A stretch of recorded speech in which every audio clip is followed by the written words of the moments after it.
So let's Monday morning quarterback. I know that's what we've been doing, but there's been a lot of finger pointing, a lot of the blame game, because in 2016, Hillary Clinton won the popular vote, and there was this temperament, it seemed like, amongst Democrats of sadness.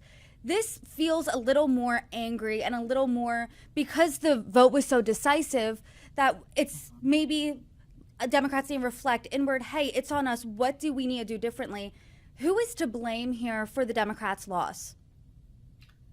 Everyone is to blame, but they should really look top down. They installed Biden knowing that he was cognitively impaired. I think most people who voted for Biden knew it, but we were in such a state of crisis and it was normalcy v. Trump. Biden comes in, the media runs cover for him this entire time, knowing that he is not a job. Pelosi and Obama orchestrate this palace coup, and then Kamala gathers her coalition and secures this nomination without a primary.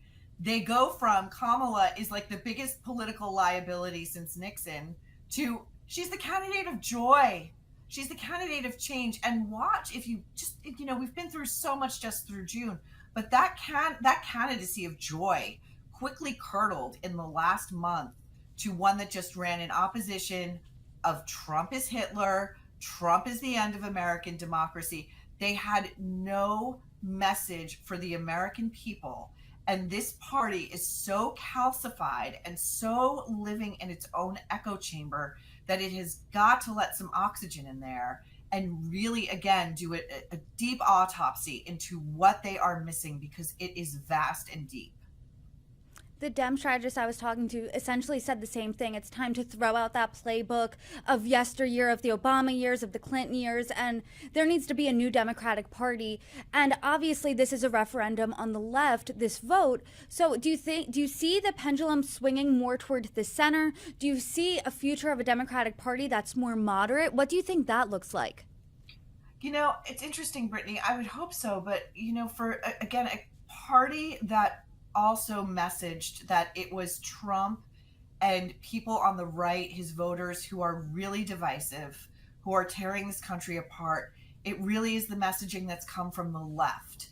Obama himself castigating blackmail voters in the run up to this election, saying, if you don't vote for Kamala, well, you must have issues with women.